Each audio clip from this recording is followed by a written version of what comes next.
The following discussion is not necessarily the views of all involved. The goal is to start open and honest discussion in the Christian worldview. Like all things, weigh what you hear with what you know and join us in our pursuit for the truth. Enjoy the podcast.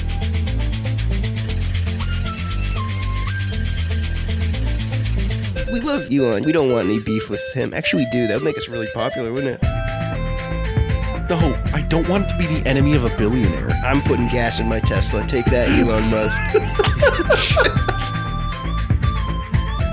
Yeah, well, that's the goal of this podcast, is to fundraise for Tesla. For a Tesla? Please send me money via not PayPal. Take that, Elon Musk. Welcome to the Second Rate Saints podcast. I'm one of your hosts, Joel, and to my left... I'm Colton, and to my left... I'm Joshua. And to my left... is Joel again, because we're missing Caleb and we're missing Stuart. So that's how she goes sometimes. If you've been keeping up with us online, you'll find a lot of our stuff at secondratesaints.com. If you're wanting to email us, you can do that at secondratesaints@gmail.com. And if you'd like to follow us on a more casual level, we've got our Twitter open and Instagram. Yeah. And that's kind of how we're seen online. It feels weird not having a transition from Caleb to me doing socials. I know. Okay, so Joel, we do social media, right? Yeah. What do we do on social media? Oh my goodness.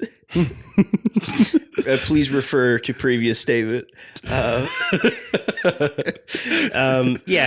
We've been trying to be a little more active online. Like I say that, but there's not a whole lot to do. Engaging in media. Nice answer. Is super weird because a lot of times it's just people yelling at each other. And I don't like yelling at my brothers in Christ. No, that's why we don't really use Twitter, right? We do use Twitter a little bit. There was a little while there where I was posting just Christian quotes, right, from things, different things we were reading, just hitting the group chat and saying, "Hey, what's speaking to you today?" And I guess that kind of ties into our topic for today because we're going to be talking about literature. And here's a weird thing for this podcast: not necessarily Christian literature. Not necessarily? Not necessarily. I would say most of it can be interpreted through a Christian lens, but not all of it. I think for this whole podcast, and maybe this goes less for you guys, but it's definitely the case for myself, is C.S. Lewis's I believe in Christianity not because, what was it? Not because I see it, but because I see everything else by it. But by it, I see all else. Yeah, right. There we go. Yeah. Did I butcher that quote pretty bad? You can refer to the Twitter for that quote because I think I actually did put it on there. I believe in the Son as I believe in Christianity. Not there we because I see it, but by it, I see all else. Thank you, Josh. There you go. What a you know your Lewis quotes very well. He didn't even look that up, guys. I gotta. It was my grad quote. Was it actually? Yeah. That's awesome. That's pretty good. Yeah. So what we're going to be doing is just going through a couple of works of just, I wouldn't say generic literature, but at the same time, these are books that we've read and have in some ways affected the way we see the Christian faith or the way we've seen the world. I think we should start with you, Colton, because you had a really interesting, I would say, work of fiction. Is it work of fiction or is it historical fiction? It's historical fiction. Interesting.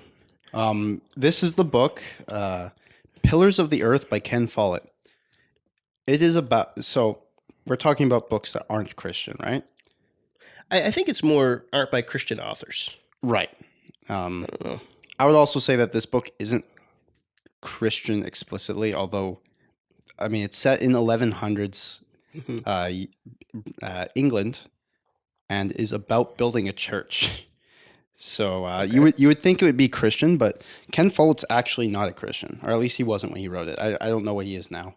But he wrote thrillers and stuff before this, but then he was inspired to write a book about the beauty of churches and church building in the medieval times. And the story follows a man, well, a few characters, but a man named Tom who really, really wants to build a cathedral. What's his last name? Builder. He's a builder named Builder, yes. It's basically Bob the Builder, isn't this book? Yeah, that's mostly because and everyone's last name back then was like that. It's more like their description of what they do. It's very funny in the book where he's just like, "My name is Builder. Hi, good to meet you." But The Pillars of the Earth very strongly, at least to me, gave me a good sense of what the effort and work that goes into designing and building cathedrals is, and nice churches for God kind of thing. The different levels of architectural design that point towards God in ways that you wouldn't have thought so before, like how the arches in the roof are shaped, how the opening of the nave actually makes your eyes glance upward towards the light, which glances you towards God. How the like different windows are shaped, just the way it describes it. The book isn't just about like describing how a cathedral is built, although there is quite a lot of time dedicated to like him talking with the prior of the church about what should be done with whatever. The reason I would recommend this book to a Christian, even though the book is not written by a Christian and the story is historical fiction, is it gave me that inspiration. It really gave me a newfound respect for churches and why they matter more so than the empty buildings that you see a lot in evangelical and non-high church settings. Yeah, very bland, very boring, which has a purpose. Like an empty church that has gray walls, gray floor, gray ceiling is supposed to have the focus of like the Bible or the preacher or the congregation as the center. But from reading this book, you get an understanding of why the awe of the building of that quote unquote houses God doesn't, but where you worship God is going to be beautiful because it's a building dedicated to him. Yeah. Kind of thing. Well, it kind of reminds me like when you go into those kind of more majestic buildings, cathedrals, something with a bit of stonework in it, right? Like, and I know that typically has more like a European context to it because we don't have as much like that in North America. But I remember we went to the Sistine Chapel exhibit in Vancouver. Do you remember that? Oh, shoot. Yeah, you missed that. That was Caleb and I and the friend Nathan.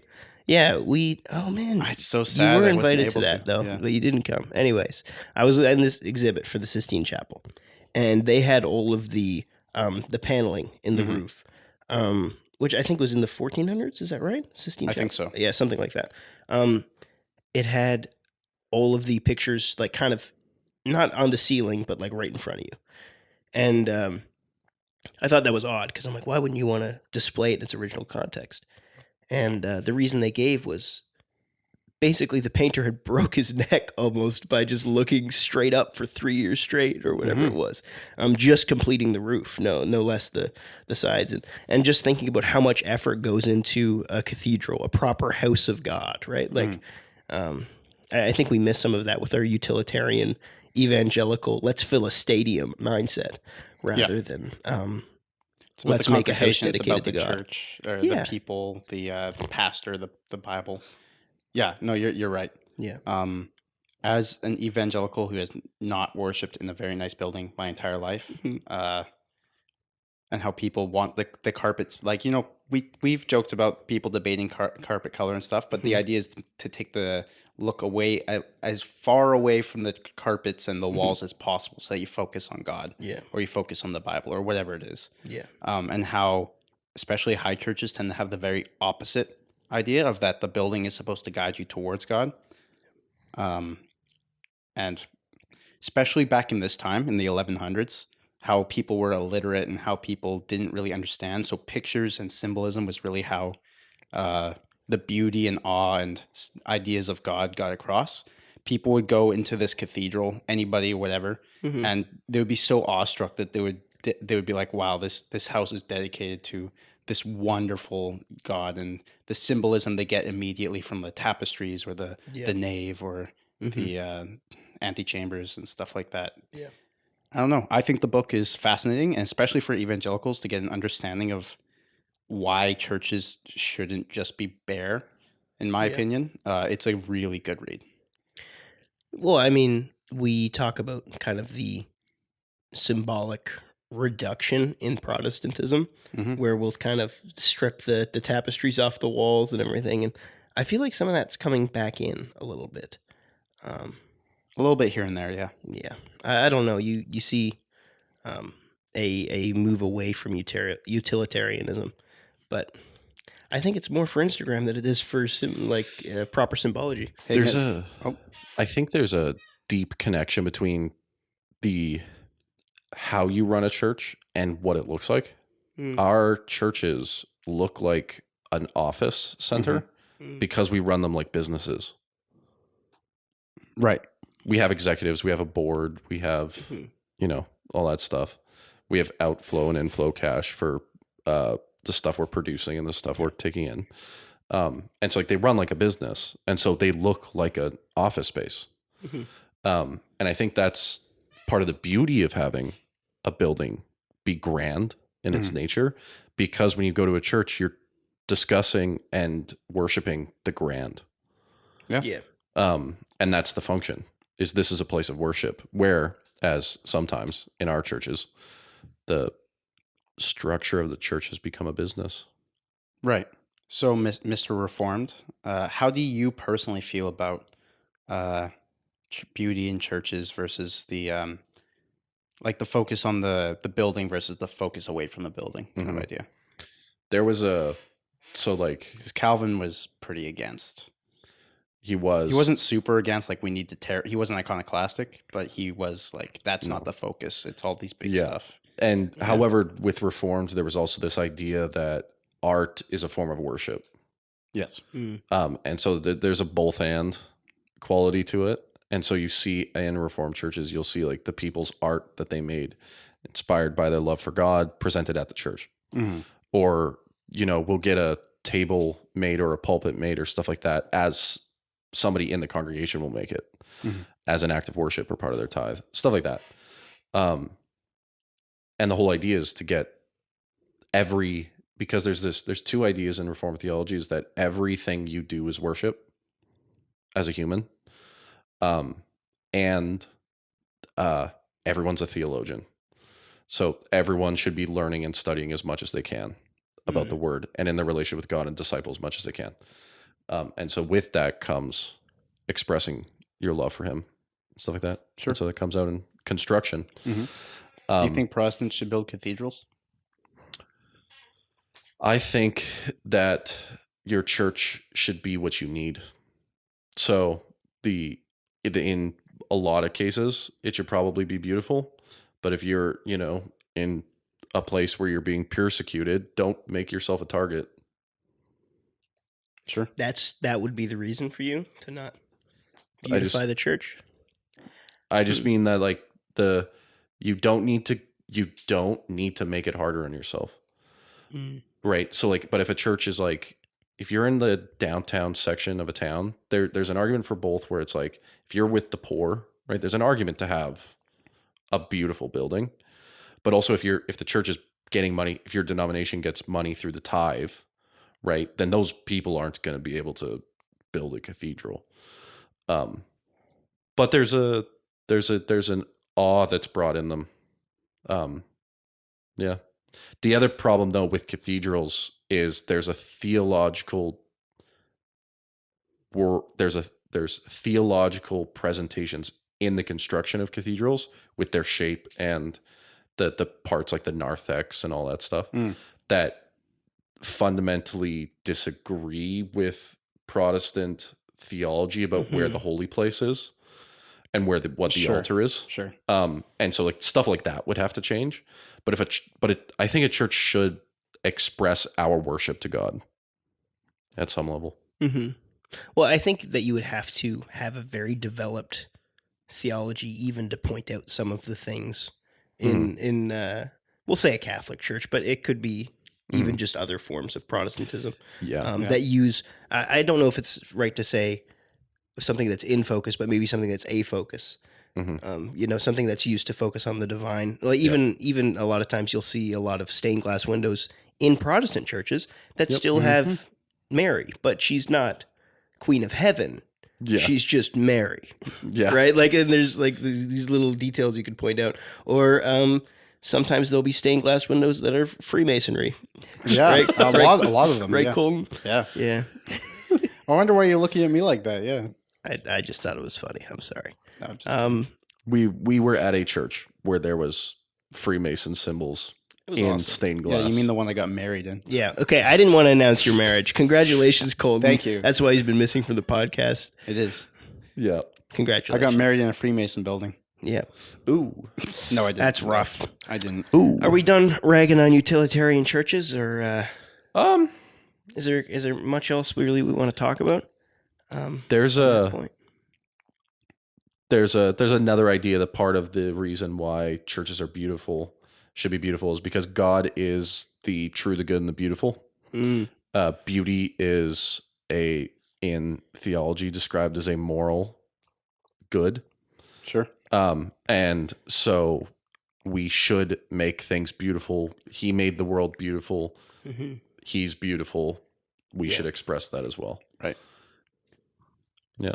For Yeah, him. there's a whole theology of beauty that would be very interesting to get into. And I think the West has lost it. Sorry, the Protestant West has lost it.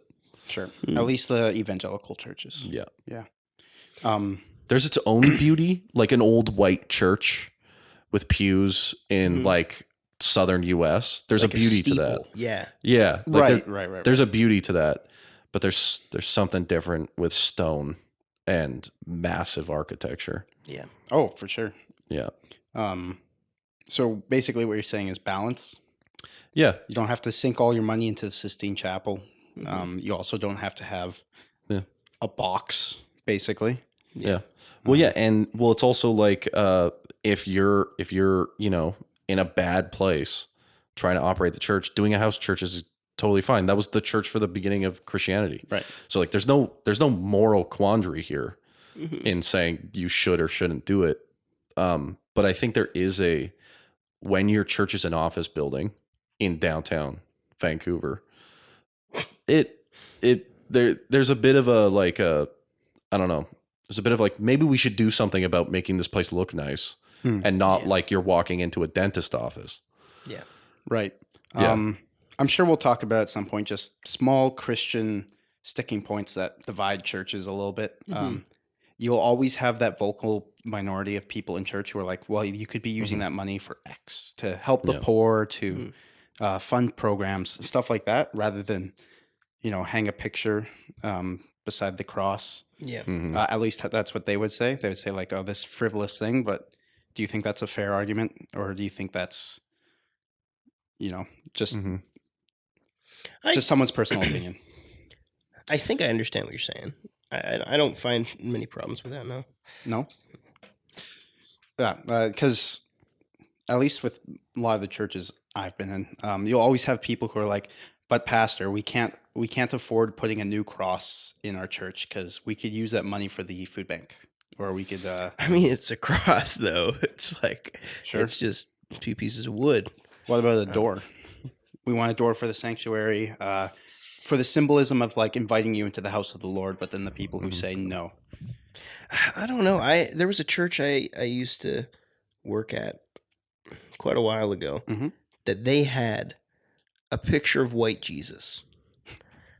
And the pastor was there and he goes, I don't think it's good for us to have this hanging up. And it was a more traditional church. It was a small town.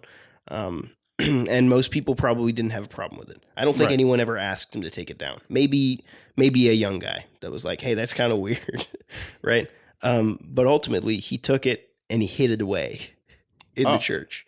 And just never told anyone that he changed it. And a couple weeks go by, and then 6 months down the road, someone asks for the painting to be put back up, right? And I think a lot of times when it's something that it's kind of like sacrificing the holy cow kind of a thing, right? It's like you didn't ever really need it there. It wasn't ever really supposed to be a focus, but it was a stylistic choice that went out of style, right? And no longer conveyed the meaning of the church. Should you keep it or should you not? Right. Because I don't think we need to have pictures of Mary, Queen of Heaven, right? Because we don't believe that anymore. We're Protestants. I don't know. Maybe what I'm saying doesn't make any sense at all. But there's something there where you should be able to change the style of the church in slight ways, carpet, wallpaper, whatever.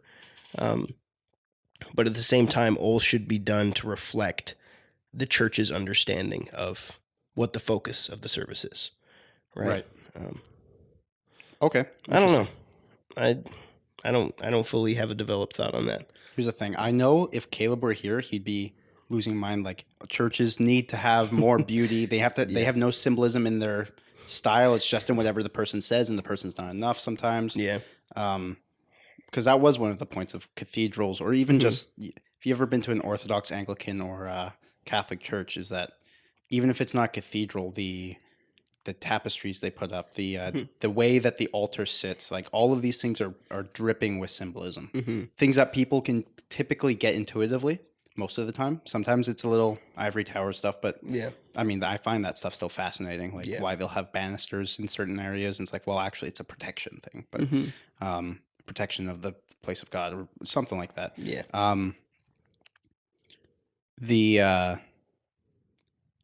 I think he would be very livid about the idea of the deconstruction of church.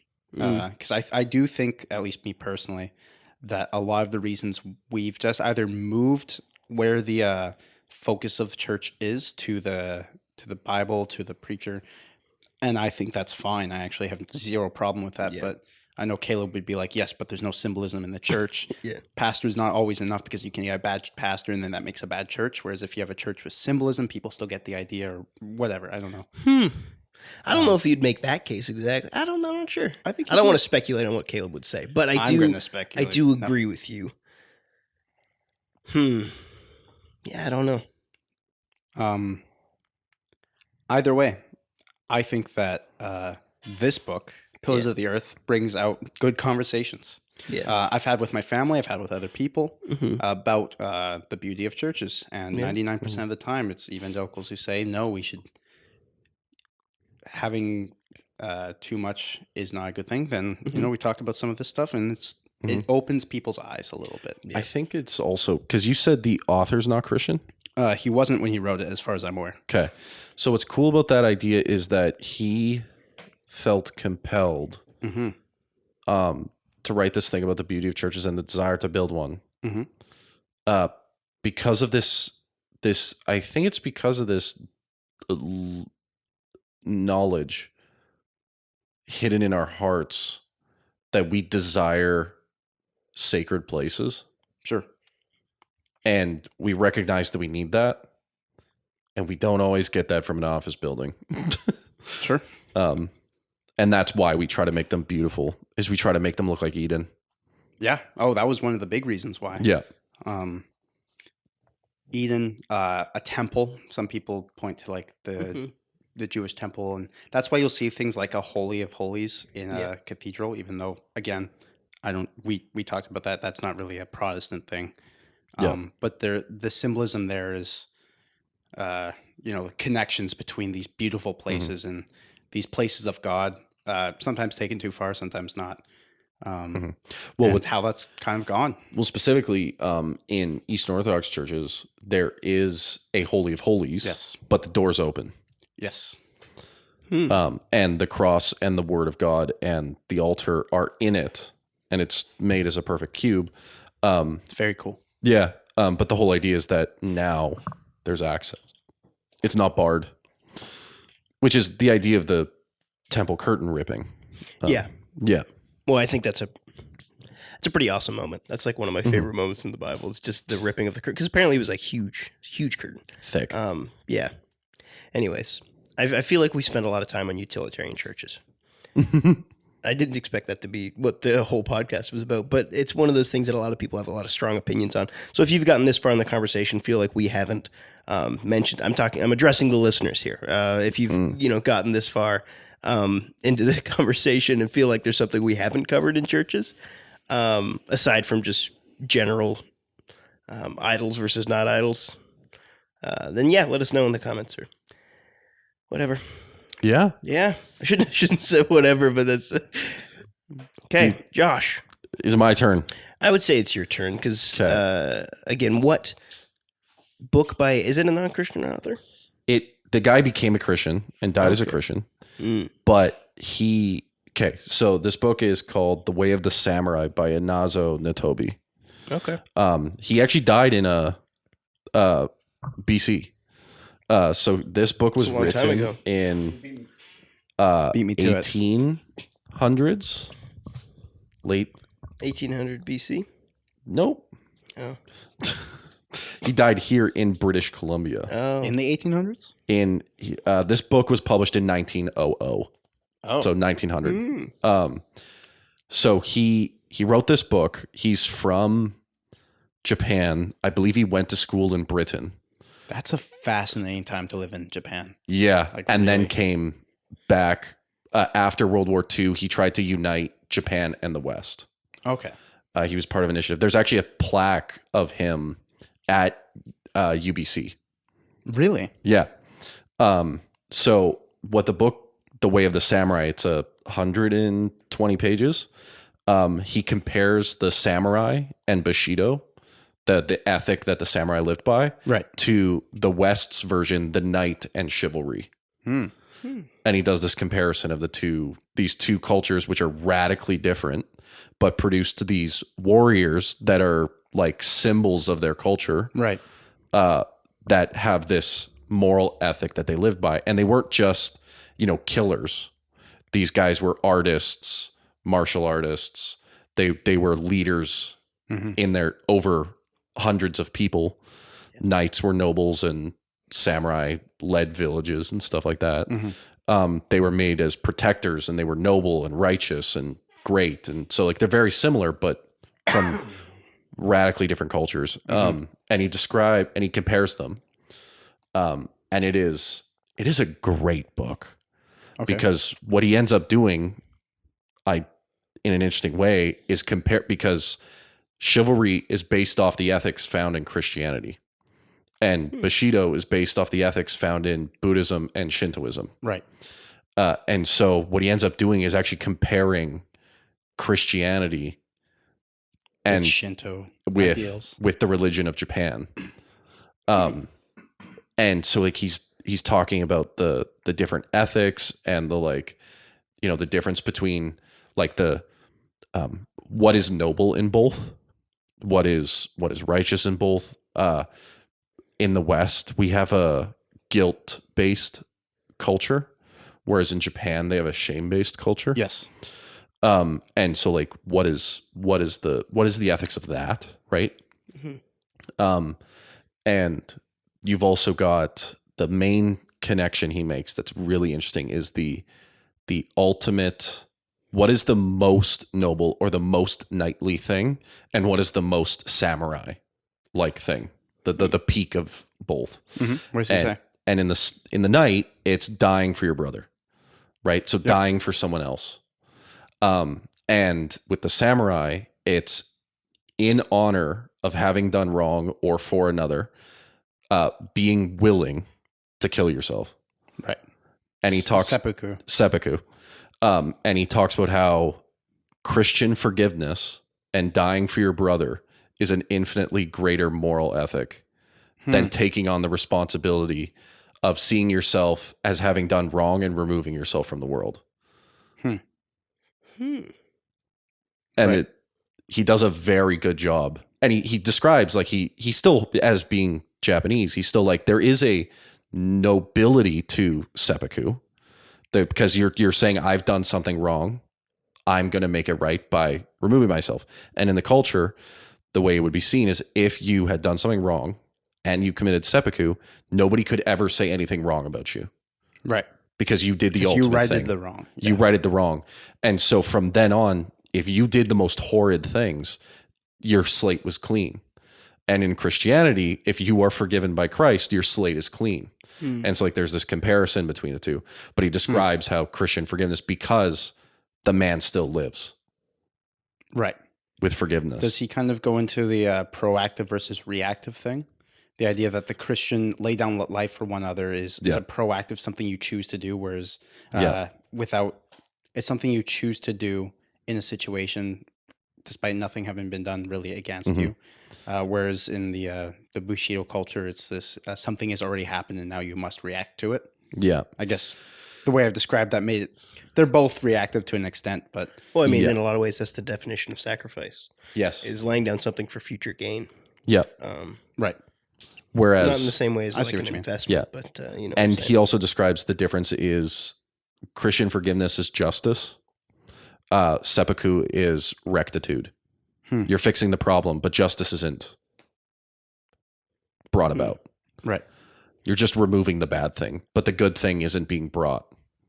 I don't know if the podcast is the place for this, but there's an interesting conversation to talk about when it comes to, because I've seen other people talk about it, and this book's reminding me of it. The idea that Christianity breeds an innovative cycle because it is this proactive kind of culture that doesn't, it's not shame-based, it's guilt-based, sure. But that's for doing wrong, because there's fear-based, shame-based, and guilt-based cultures, right? Yeah. For having done wrong, how you're perceived as having done something wrong. Well, and it's what are you doing wrong against? So like in a guilt-based culture, you're committing a crime, you're breaking the law. Right. In a shame-based culture, you're bringing dishonor to others. Yeah. In fear-based, you're bringing the community down to an extent. Yeah. I think it's more of a tribal kind of way of looking at it. Yeah. But the how the Industrial Revolution was started rather than by China, but by Europe, despite them having like a few thousand years of a disadvantage, is the idea that Christianity breeds sacrifice and this looking to the future, whereas especially Buddhism and stuff like that tend to be reactive. They react against other things rather than have their own proactive kind of approach to pushing forward. The Christian ethic is a positive feedback loop. Right. So I didn't want to say a positive like that. Buddhism is a negative feedback. Well, it could be neutral. Sure. Like it could be. I mean, isn't that what they want? That is neutralness. That's always been my understanding of enlightenment, but that probably shows I'm not enlightened. Yeah. And so like he does a really good job at explaining the duties of loyalty and honor and self-control and like politeness and how chivalry, because of its effectiveness, still has a place in the world. Right. But Bushido is completely lost to time. You only see it in the Yakuza. Right. And so there's a small stint with Japan in the 30s and 40s, but that didn't end very well. Yeah, no, and they're emulating a version. He goes into that, the difference between Bushido in samurai culture and the Bushido in the imperialist Japan. How it's a I don't want to say it. It's a bad copy. It is. It's like a parody of itself. Yeah. Yeah. Whereas, and so he does a really good job, and he ends up describing to you is how Christianity's better. But in an attempt to bring Japan and the West to heal. Very interesting. Why would you recommend this to people? Because what it does is it to the Christian, sure, it shows you the positives that are in another belief system that are different than yours. Right? Christians, we can easily dismiss other people's beliefs. We can easily dismiss other people's religions and cultures because they might have aspects of it, because they will have aspects of it that we would consider wrong or sinful. But what he does so well is describing to you what is good in this culture and what is admirable and noble and courageous and loyal, and how there are, as Paul would say, like with his argument at Mars Hill with the unseen God, right? Or about the poetry of the Greeks describing God as being in all things. Right. And him breathing life into the world. About how they've got things that are true. They have aspects of their religions or their cultures that do profess good, true, and beautiful things. Right. But it's not all true. And so completely saying, Mongolian culture's evil, right? Well, we have to admire what is good. Well, yeah. Right. The same with Jesus's parable about the shrewd manager. He compliments this character who betrays his owner. Right. He compliments his intelligence. He's like, he did very well. He's just evil. He just used these good skills, so to speak, for bad purposes. And so what he does a really good job at showing you is saying, hey, Japan is a beautiful and rich culture, and they're noble, and there's a self-sacrifice ethic that they have. It's just not as good. Right. And he does a really good job at showing you like, hey, like God's beauty is in other parts of the world. And we can unify over that. And that, in a sense, for the Christian, can be used as an ethic to like bring people in. Hey, look, you see a beauty in self-sacrifice. Well, let me show you a better version of that. Right. Right. If you think being a disciplined warrior is a good idea, well, let me show you the discipline of Christ. Right. So like take the steps and the building blocks that they have and build on it and form what is in the Bible out of what they have already. And so there's a good comparison. And it also shows you that it's like, hey, Christianity's great. Right. Do you think there's it's good to point out the good parts of other religions or cultures for Christians? I think so. Yeah, why? Because you need to see that we're all sinners. So in Christianity, right, that is good, right? But the West has done its share of evil, right? So we conflate our own culture with Christianity a lot. A lot of our culture is based on Christianity, but there's aspects of our culture that are not. Right. They are as pagan as Japan. And so we conflate the way we live with Christianity, and mistakenly we see others as less than us, their cultures as less than ours or evil. Right. And you're talking about like generally people do this, right? Yeah. Generally Christians do this. When in reality, we're called to the same idea of dying to ourselves, right? Removing those aspects of ourselves that are evil, our cultures that are bad, right? And seeing how they're bad and becoming more like Christ. Right. Well, right? It's one of the theories why people think Christianity spreads so well. I mean, there's like a billion different reasons, but why it still lasts today, why it's what people talk about inclusivity. It's a very inclusive idea. The idea that everybody has worth, but everybody's a sinner. Yeah. Points out how there might be good in other people's ideas, and there's good in cultures, religions, anything. Just ideas, philosophies. Yeah. With I almost said The Last Samurai. That's the movie. The Way of the Samurai. The Way of the Samurai. Yeah.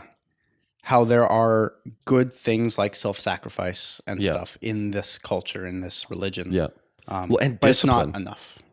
Obviously, the discipline of Japan is right, like next to none. Yeah. And I think there's a beautiful image, and I think it's Ezekiel or Isaiah, where it describes the city of God as having a harbor with boats from different cultures, different places around the world coming to it. And I think there's a beauty with all the people from different cultures that become Christian in the new creation. Right. We will see aspects of those cultures, but made better by Christ. Right. All the bad removed and the good. And they won't be synonymous with each other. Sorry, they will be synonymous because they'll be Christ-like, but they'll be different in that it's Japanese, it's Chinese, it's Indian, And the danger of labeling something else as wholly evil is that you're either going to treat it like it's wholly evil, or like someone who's coming into it's going to treat it like it's wholly evil, and that's dangerous. You don't want to treat someone or something like it's wholly evil. Otherwise, what do you do against evil? You just hate it. You have to destroy it, that kind of thing. Yeah. Or if someone sees the good in it, then they think you're just wrong and they'll abandon what you think because you think it's wholly evil. Yeah. It's how acceptance works. Is that if you label something as truly wholly evil, unless it actually is wholly evil, there are things that are wholly evil. But say the Bushido Code isn't wholly evil. There are things in it and ideas in it that are good. And you mentioned like Mars Hill and stuff like that. There are things there that were good, it's just they didn't know it, or Yeah. things that were good, but you could recontextualize it as actually this is a good Christian idea as well. Yeah. And it's a way of bridging those gaps, like connecting those pieces, so that to show that you know other people and other ideas aren't without merit, and we can bring up some of those ideas and put down the ideas that are bad. That's how you dismantle another religion to an extent. Yes. Yeah. Well, don't you think it goes a little bit wider than that? Like that kind of, we'll say the hermeneutic, because it's the method by which we read it, but that hermeneutic can be expanded into why you would even read a book by a non-Christian to begin with. Because you believe that there is something separate between the person and the idea. And the production of the idea is not necessarily a direct reflection of the person. Right, reader response. I mean, if for one thing, it's how just kidding. We say that the Bible is the inspired word of God. Yet it's written by human means. Right? Right. And we could get deeper into that, but yeah, I don't know. We make a mistake sometimes, and we do this with art a lot of times as Christians. Often, I really doubt that the most popular artist in our lifetime is going to be a Christian. It's just not going to happen. We've removed ourselves so far from the sphere of media that a lot of times these ideas we bring to the table are just not nearly as developed or aesthetically pleasing as what the world has to offer. And I don't think it ever will be, but... Sure. Well, and that's also specifically here in the West. So like art in the rest of the world, we don't see. Because we with the age of the internet, culture. I would say that more than ever, art in the rest of the world, we do see. Yeah, but we in the West, we do drive culture because of the internet. And so I think there are things there's Christian art in the rest of the world that we just don't pay attention to because it's not from here. Because we see us as the drivers of art and innovation. So like in what do they call it? The global church is what people call it now. The Africa, Asia, South America. Yeah. Well, less South America, but like, are you talking about that where art from those places? I think there's so many of those churches that are probably doing great art that just doesn't get on the internet, that just doesn't do great because it's not their goal. Sure, but one of the standards of good art is how many people it reaches to. I disagree. I think you have good art that literally nobody sees, but when you're measuring how good art is in terms of world and comparison and stuff, I think you should take into consideration how many people have seen it. You should, but what I mean is that there's some that just doesn't get seen because it just doesn't get out. Right. So, like this podcast. Right. Yeah. No, it would be like the best conversations are never heard. Like they're happening between two people walking in a forest. Yeah. Right. Like that's what I mean is like there's a lot that gets out. Most of the music is out, and now if you're going to say like not in our time, of course, but like a lot of the best artists were Christians. Yeah. Right. Or a lot of the best musicians were Christians. Yeah. But that's because they lived in cities. And so it spread and they were famous. But there's people, I think, in Africa that are probably painting away in their small house. Yeah. And it's probably amazing. And it'll never be seen. Yeah. Well, there's a lot of people on this planet. I heard a conversation between some comedians on some podcast. I don't know what it was. It was probably worthless, but it made me think about something in regards to this podcast. And it was, even if they are comedians, their friend is probably funnier than them. Yeah. The one thing they're missing is the desire to get up in front of people and tell the joke. But there's a good chance all your friends are funnier than you. Right. Yeah. And you're just the only one who gets up on stage and says it. And I think that I kind of relate to that a little bit as a pastor or having pastoral duties is like, there's a good chance that the spiritual formation that happens around a dinner table between people in my church has more effect on them than anything I say. up at the pulpit. Well, and, sure. And that would be, forgive me, but that's in the most direct sense, because all sanctification is done by the Spirit. But, I 100%. Yeah, no, that's what I'm saying. But even in regards to this podcast, there are much deeper theological conversations. There are more breakthroughs that happen by us giving ideas for conversations that'll happen outside of this podcast. Oh, yeah. Than within, which is why we always encourage comments, which is why we always encourage an email, is because the conversation that comes from deep, hard-hitting questions is probably going to be better than a lecture.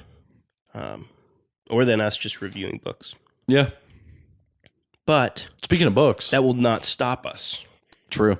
And speaking of books, Joel, before we get there, I think we should finish what you were asking before about non-Christian authors, why we read them, and the whole idea of that. It's because the ideas are separate from the person a lot of the time. Yeah. Are they? I think so. And I think that a lot of times when we engage with media of the culture, we're engaging with the culture, right? There's something that Joseph Campbell says in his book, Hero with 1,000 Faces, and he credits it to Carl Jung, but I think that it's more of an idea that's more relevant to his work than Carl Jung's. And it's myth is the dream of culture, right? Yeah. The things we believe and we talk about and the stories we tell, they are the dreams of culture. They're the things that are happening beneath the surface. And I think a lot of times you get, these certain cultural touchstones that allow you to kind of feel what's going on in the culture. We talked about it in last week's episode, actually, even Stephen C. Meyer being on Joe Rogan. That is a moment where we were able to feel the dream of culture a little bit, because we were able to engage with the media, engage with the myth, figure out what they're talking about. And it also shows the desires and values of a certain culture too. 100%. But then it goes on to a larger scale when you get into archetypes and things like that. I wasn't going to review it for this episode, but do you guys want to talk about The Power of Myth by Joseph Campbell? A little bit. Because that's a really good book. Well, that's up to you, because you're the only one that's read it. Yeah. And honestly, I haven't finished it. And I wouldn't even recommend you finish it, but he's got some big ideas in there, and I think confronting them is a good idea. He is kind of new agey.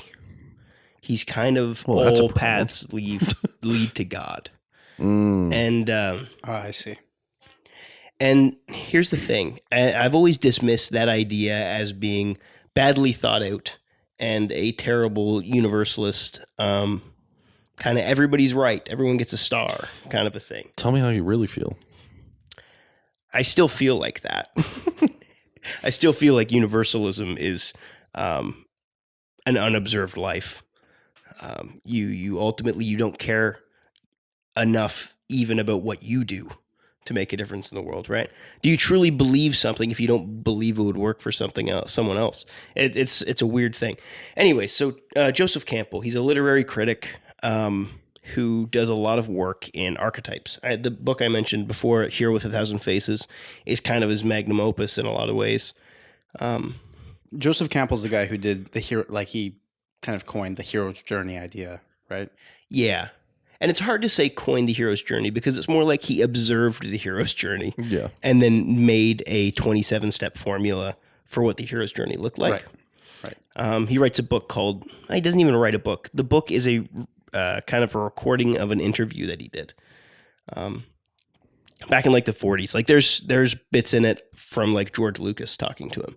Oh, really? Right? Yeah, it's super interesting because he is in the culture, talking about the culture. And some of the things he talks about, he has these weird interpretations that kind of like link Hindu myths in with Christian myths, with everything else. And what he tries to do is he tries to see the commonality. And I was reading through the book, and he was talking about how, the serpent is supposed to be a sexual symbol of sorts and all these kind of things. And there's been heresies based around those ideas before in the past, and more of like Gnostic teaching and things like that. But as I was reading it, I almost felt like he couldn't see the forest for the trees a little bit. He was looking at all of these myths, and he was looking at the way they were intertwined and tangled, and he didn't realize that there was actually something behind it, that there was an archetype. And it kind of made me think of the ontological argument for God, which we've brought up a couple times on this podcast. And he kept on confronting myth after myth after myth, and there would never be an answer, right? It's like all these stories weren't exactly a means to an end. They were just stories, right? And when I first read him, like 3 years ago or whatever, came across his ideas, I thought, wow, this is so deep.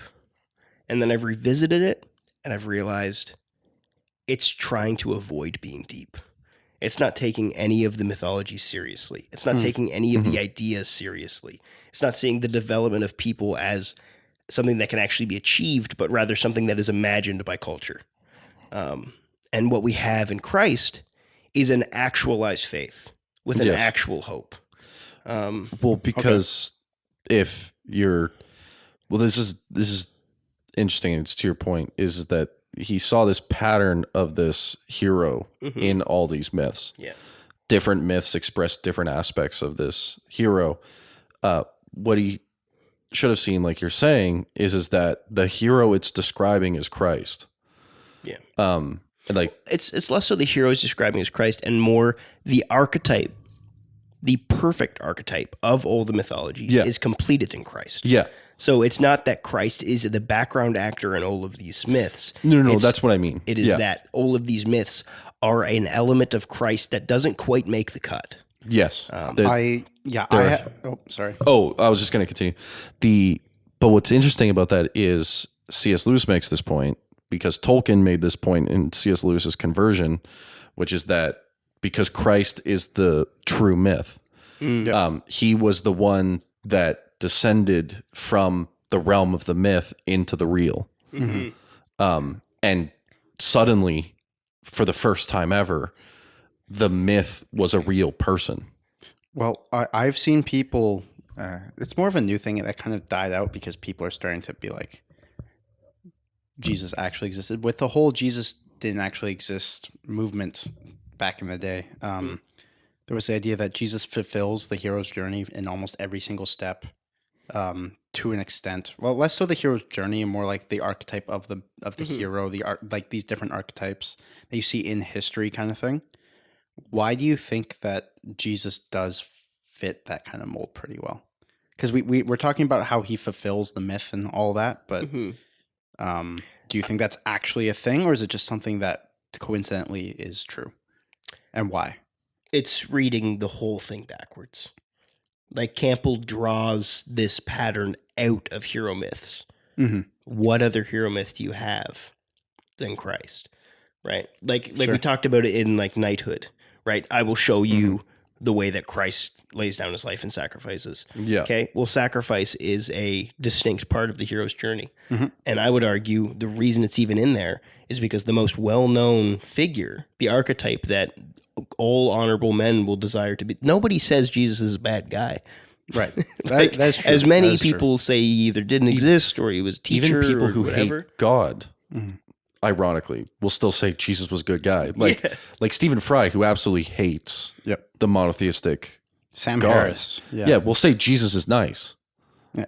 Why wouldn't you want to be like Jesus? Even like a lot of modern Jews are like, Jesus is great, pretty chill dude. He's just a wrong. heretic.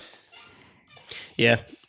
Anyway, so I think that saying, like, there's no way to say Jesus is just a myth because he so perfectly fills out the hero's journey. Like, it's not like, oh, he was a designed myth to be what we all believe myths should be. No, he was a sacrificial hero conquering everything. Right. In this, we'll say the myth, but we're saying the story or the narrative, whatever works. Well, we should make the point that myth doesn't mean fake. No, but Not it means inherently, no. truths that can be communicated by narrative means. When people say myth, they mean legend, but that's not really. Yeah. I don't even know if they mean legend. Well, legend is just a fake myth, basically. But maybe, at least from what I know. But I would argue every time you use the word myth, you have to define it because it's become like cult. Yeah. Myth needs to be used as it's a literary style used in religions to describe events of gods or demigods or creatures, to describe theological positions by that religion. I think it's actually simpler than that. Okay. I think that a myth is a intangible idea narratively told through tangible means. like a story? Yeah, well, yeah, most are stories. Yeah. Right. Yeah, Right. but it's not describing it's the narrative specifically is describing stuff that is religious. Well, not always. Like you can have biographies that follow the hero's journey and stuff like that too.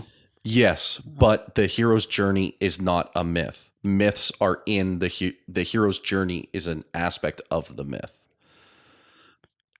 So Sure, but you like the modern myth. Kind of cringe to call it modern myths. Is that the culture's modern myths are like Star Wars and superheroes and stuff like that. yes, They're the closest thing we have to mythological stories that we tell ourselves. yes, and the Avengers are about gods. They make that point in Age of Ultron. Yeah, they do. And so that's what I mean, Super is that cringe. these characters are gods, demigods. They're religious figures that people worship. That's why you go to a temple called a theater to watch the accolades of the gods happen. Yeah. It's the same thing. It's describing a world ethic derived through this story, and it uses archetypes like the hero's journey, or it uses an archetype like the two brothers, or it uses an archetype like the fall. See, I actually think it's because I've talked to people about this a little bit. I think that it's not less so it's describing gods, but rather describing man. The idea is that a myth describes like an aspect of humanity or its culture more so than it talks about the aspect of the thing that they desire, like the outside thing. It's the inside thing. Absolutely, that's people. That's that absolutely. the myths are about. But it's using gods as the means. So that's what I mean by the story is always about the gods. Like it's the gods are what you see, but it is describing, like, for example, the myth that is Genesis 3, right?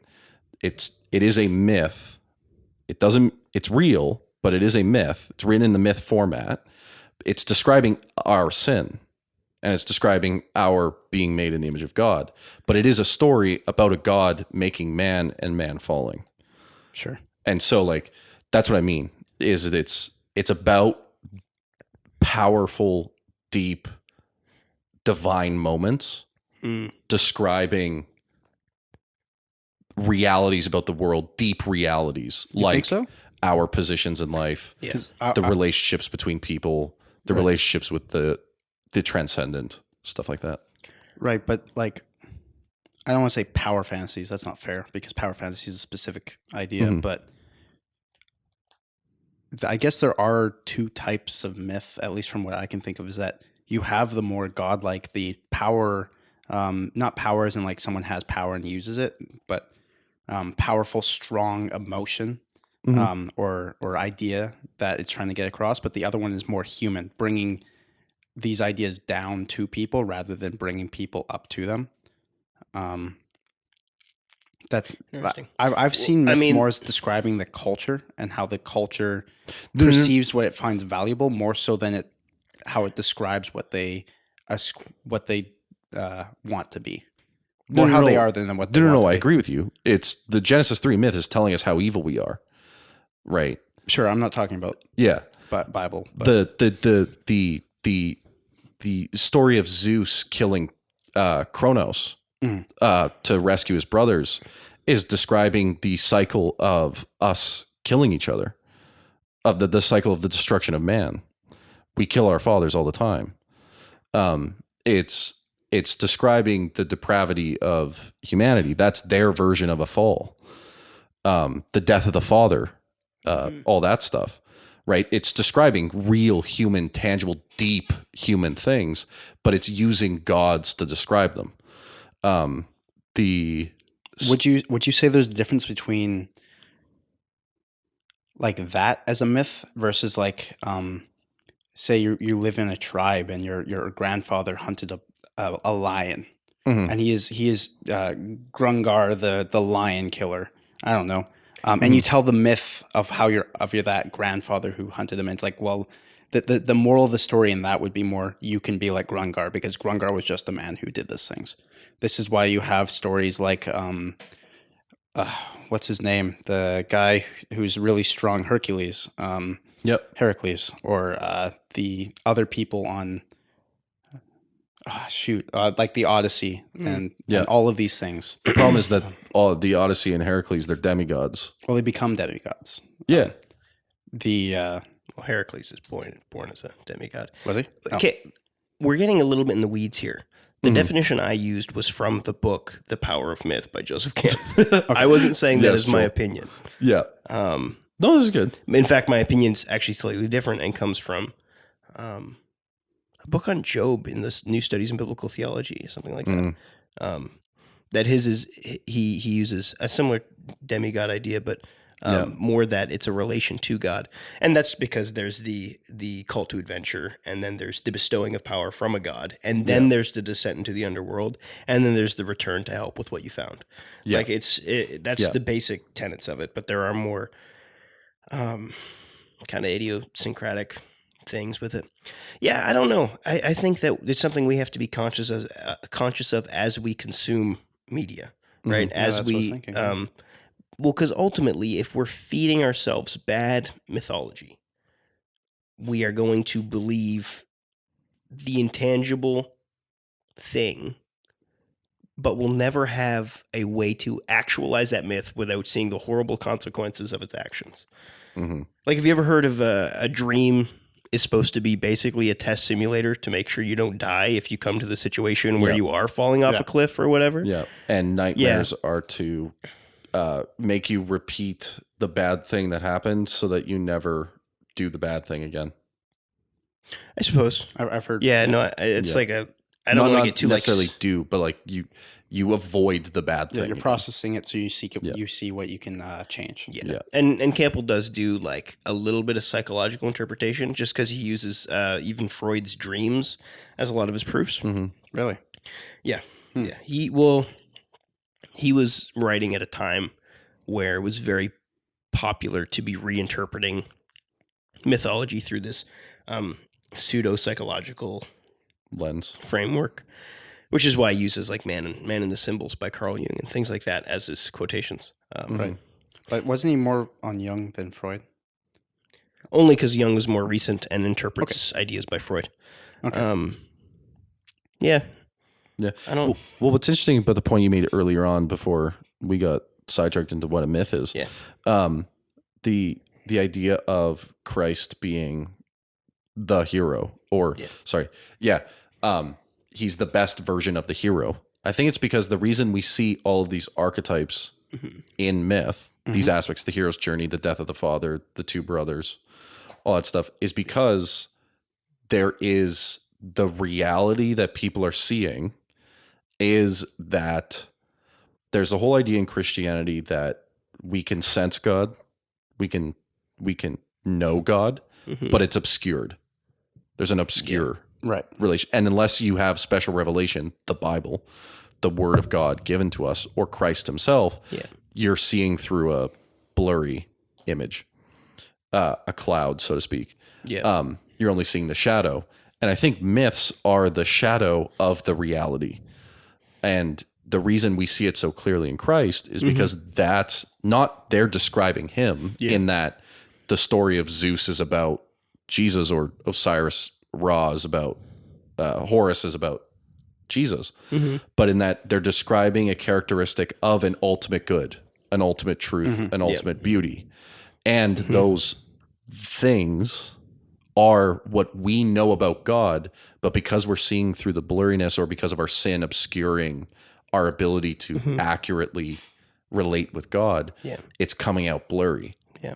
So would you say then it's our human obscured perception of God, like even back in the day and raw, without the Bible, without the Jews, without God interacting with man? Goes even to what we talked about the Bushido is that all beliefs can contain elements of good or of truth in them. Exactly. This does I was not, about to make that yeah, same right. case. Like, but here's the thing is, and you'll see this a lot when you get into new atheist arguments and things like that.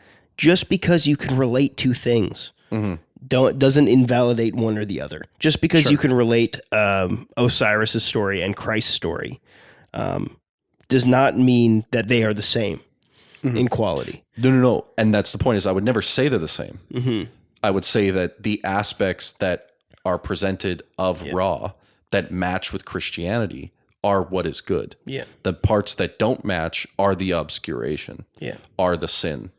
And so the reason why we're seeing, so to speak, 3 of the 27 points in one myth, 7 of the 27 points in another myth, right? But you see all of them in Christ, so to speak, is because he contains the whole truth, the whole beauty, the whole good, whereas they contain aspects of it.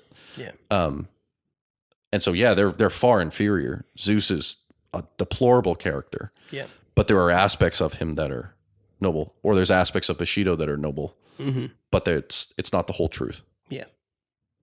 And I think we can safely say in our, actually, is there anything else we really want to touch on before we kind of wrap up? Well, the one thing I was, because we were talking about myths and whether or not they're good or bad, or especially non-Christian myths and stuff like that.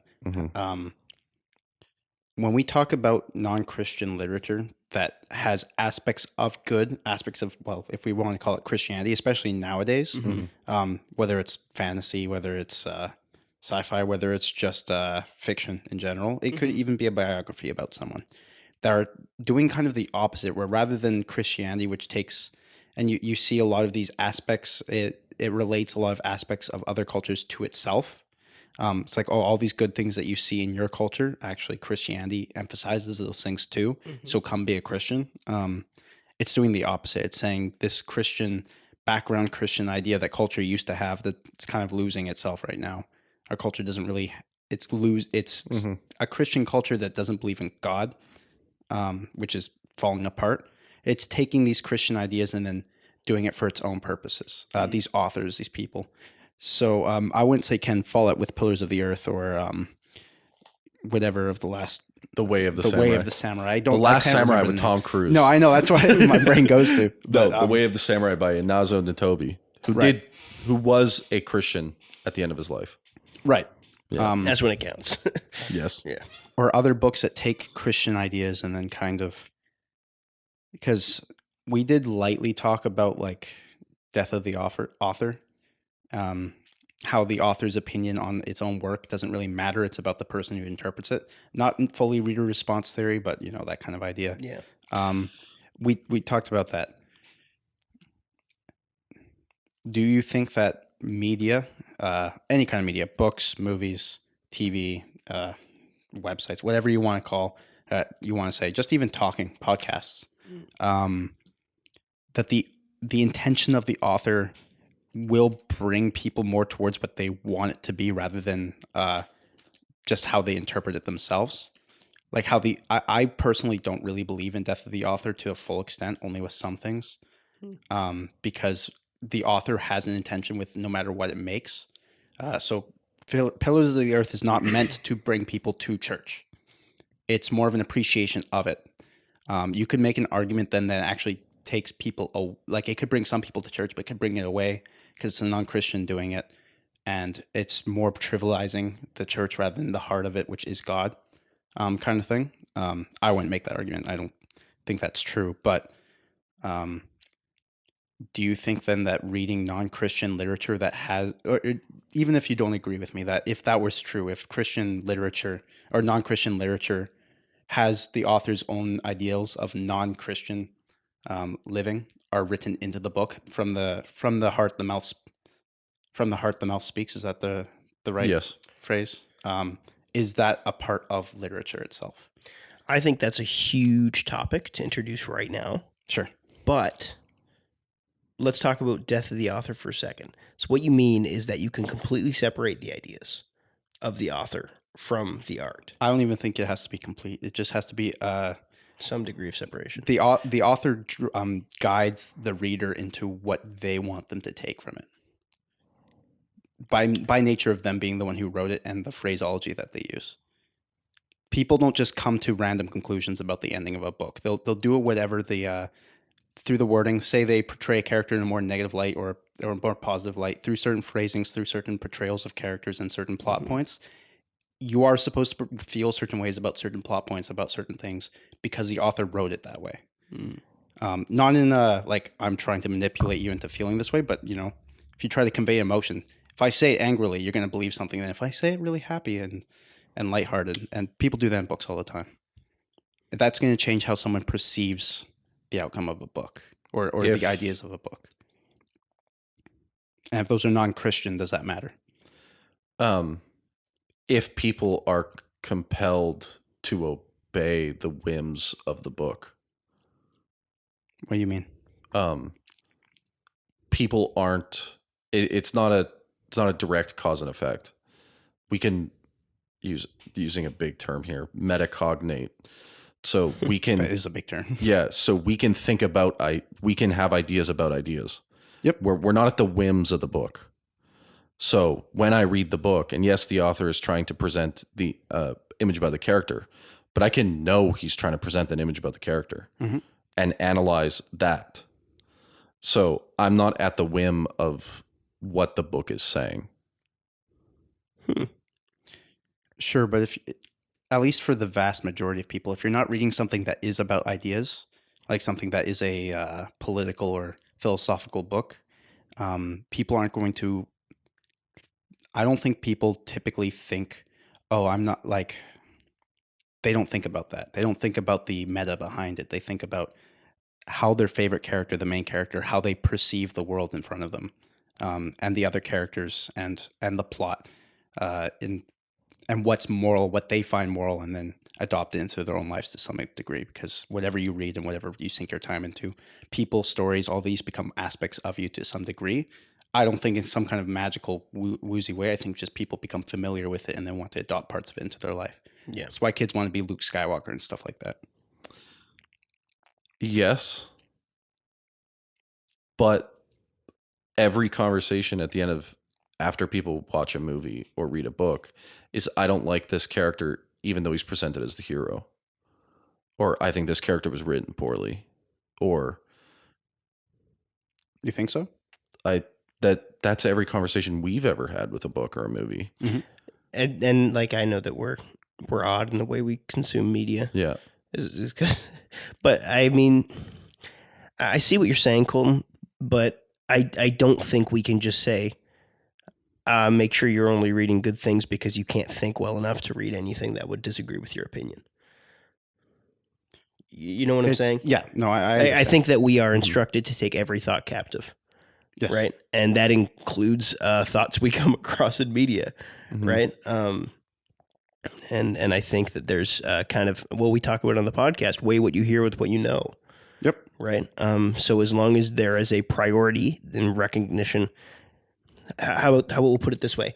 If you recognize that the archetype is Christ, then you'll have no issue seeing Christ in the less optimal archetypes. Right? When you come across things in culture that are myths that we believe, you'll be able to more easily sift out, well, what is of Christ and what is not. Sure. Right? I'm not saying Christ is necessarily the author of the lesser myths. That's not what I'm saying. But I think that if we know what is Christ and we know what is adhering to God's word, it will be easier for us to sift through these stories with big ideas, with huge kind of implications for how to live your life, and recognize, oh, that character is selfish. We're called not to be selfish. He's not heroic and sticking up for himself. He's selfish, right? Mm-hmm. Like he's not a provider. He's greedy, right? Like we recognize the mm-hmm. corruption of the perfection because we know the perfection. Right. So this wasn't meant to be a topic about myths necessarily. Okay. But but we're because we're talking about non-Christian literature, which we think we're good, but there's a lot of non-Christian literature that is not good. That Christians read, and part of this is we suggested these books for good reasons, but when it comes to say modern culture or modern myths that we kind of talked about before, or just even ancient myths, there's cultural ideas that people aspire to be there. How does a Christian watch or read modern myths like, again, superhero movies? My answer is the same. I was just using an illustration from The Power of Myth, mm-hmm. right? Again, if you recognize the archetype, lesser archetypes will be less attractive to you. Mm-hmm. Okay. Or at the very least, you will be able to learn something from the lesser archetypes because they will illustrate something of the grand archetype, which is Christ. Yeah. Well, and every Christian should read the book as much or more as they read other books. Right. The Bible. Yeah. You should be familiar with God's word. It is the way, as we described at the beginning with C.S. Lewis, I believe in Christianity because I believe in Christianity like I believe in the sun, not because I see it, but by it I see all else. Mm-hmm. Right? I don't see, I read a book, right? And I see that it exists and I understand it. But it's through the lens of the book, the Bible, that I see this book. Mm-hmm. It's not through its own lens. And as a Christian, that needs to be the ethic. We need to see the world through the lens of the truth, mm-hmm. through Christ, not through its own devices. Mm. I like that. I don't know if you like that, Colton. I'm sorry, but I just I like with what I talked about. It's less so about what I believe, because I don't actually. I believe you can read, and even all Christians can read anything, and because they have the Spirit in them, it guides them. But not everybody is wise enough in their own doing to actually discern the good things and bad things. The reason I bring it up is because it is a popular enough idea that Christians should abstain from other forms of media because it'll deconstruct how they see the world, and it'll deconstruct the Christian morals, or it'll corrupt them, or it'll degenerate them. People usually use degenerate. And I think because, especially nowadays, that kind of rise of people seeing modern culture as degeneracy is growing and growing. I think that it's actually a little dangerous to think that way to too much of an extent. Mm-hmm. And I think talking about those ideas and why people believe that abstaining from non-Christian media is a good thing. There are so many people who believe that. It's growing in popularity to some degree. For sure. But again, I did this yesterday. I turned on a show and I saw something that immediately disagreed with a Christian ethic. Mm-hmm. And I turned it off and I watched something else. Sure. Right? So I think it's still on the Christian to have self-control. I don't believe all things are going. I don't think you should be watching old media. I hate horror movies, man. Yeah, me too. Yeah, they're a glorification of the demonic. I'm not going to get too deep into that. But no, fair enough. That's a conviction I have, and if it doesn't bother other people, I can't see why. But whatever, have your own. Mm-hmm. But there's a certain degree of conviction that should come from knowing Christ, right, as well, and not deriving pleasure from that which doesn't derive truth from Christ. I'm getting too preachy, I think. No, I get what the you're end saying. Of this one, but I think that Christians' relation with media is decently unique in our culture. Well, it's always the Christian should be around sinners to bring them to the church, but Christians shouldn't hang around sin. So we shouldn't surround ourselves with the darkness. Sure. Right. But we need to go into the darkness. So like there's a fundamental difference with that ethic, right? Of like, I shouldn't, like I said before, you should read the Bible as much or more than you do other books. Right. The idea is that you need to see the world through the lens of Christ. You cannot see the world by its own lens, because that's what happens. Like what Colton described, which is it starts to deconstruct your life because you're not looking through it with the scaffold that is the truth. Yeah. You're not looking through it with the scaffold that is the word of God, with the true reality. And so because you're not there, because you're not steeped in the word, when you're actually steeped in the enemy, you're steeped in the darkness. So you can go into those places for a moment, for a time, at times, but you have to, the light is your home. That place is in your home. Don't dwell there. Right. But you can go there. Yeah. And since we have rock, I guess, that is God and Christianity, and these ideals that we, like you said, is the better myth, the bigger myth. We can look at other myths, and rather than it just simply, which some people believe, just deconstructs what you already think and replaces it, it actually can build it up, which I think. I brought quite a few books. There's quite a few books I had that I didn't bring that I also believe are ones that built up my appreciation of the good word and gospel and just what I see as good myths. Pillars of the Earth builds up my appreciation of God and the beauty of why humans should be build beautiful things for God. The Space Trilogy by C.S. Lewis I also brought. A lot of very interesting philosophical ideas that Written by a Christian. Written by a Christian, but I wouldn't call it a Christian work necessarily. It's just, it's sci-fi. It's cool. It has very heavy Christian themes, so fair enough. But I also brought a C.S. Lewis book, but about the afterlife. But the afterlife. I've been on honestly, some of what I'm saying is probably because I've been on like a kind of a spiritual warfare kick lately, thinking about it more. But okay. I'll have to talk about that another week. Sure. I feel like a good conversation on spiritual warfare could be really interesting. 100%. Yeah. Do you think that that your book there, Josh, not The Last Samurai, but the Way of the Samurai, is one of those things that give you a deeper appreciation of the good things? Yeah. Rather than destroys your perception of Christianity? Absolutely. He only affirms Christianity 100% of the time. Okay. So that's part of the reason why I suggested it, is because it's like it's not about Christianity in that's what he's talking about. He's talking about Japan and the samurai, but in comparison, and how it's less than. He's actively writing the ethic we're talking about. So, that being said, Joel, what's up? I think we're close to done. We'll wrap it up. It up. I don't read Joseph Campbell's The Power of Myth. It's not worth it. You don't think so? I know that was the point. The book I actually wanted to recommend was The Great Divorce by C.S. Lewis, which is a clear Christian book written about the afterlife. Yeah, I really like it. Both options you brought were not what we decided to bring.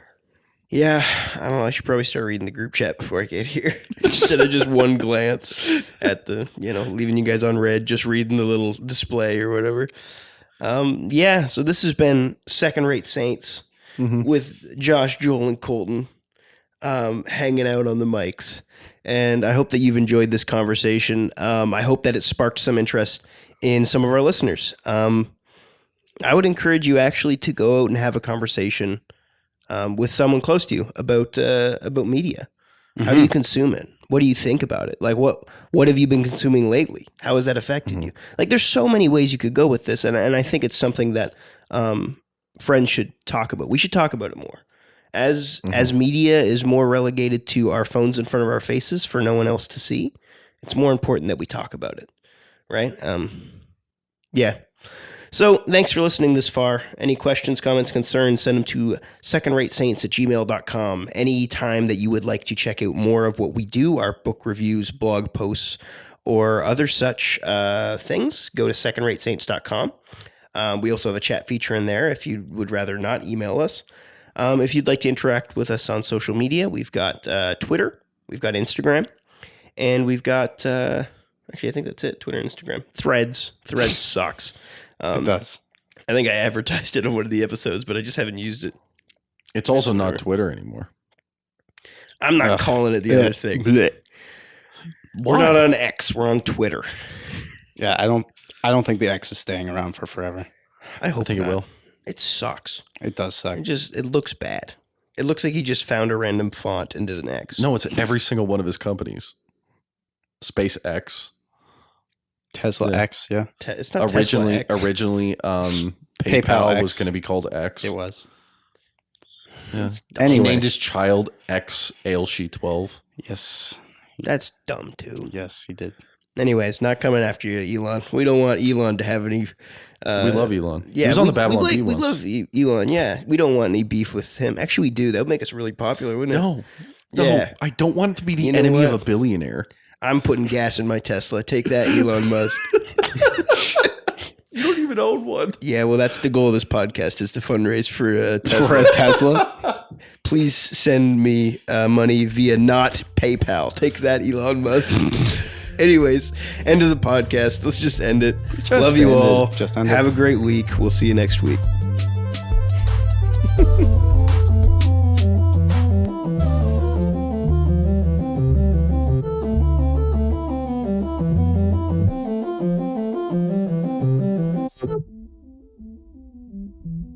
Hmm.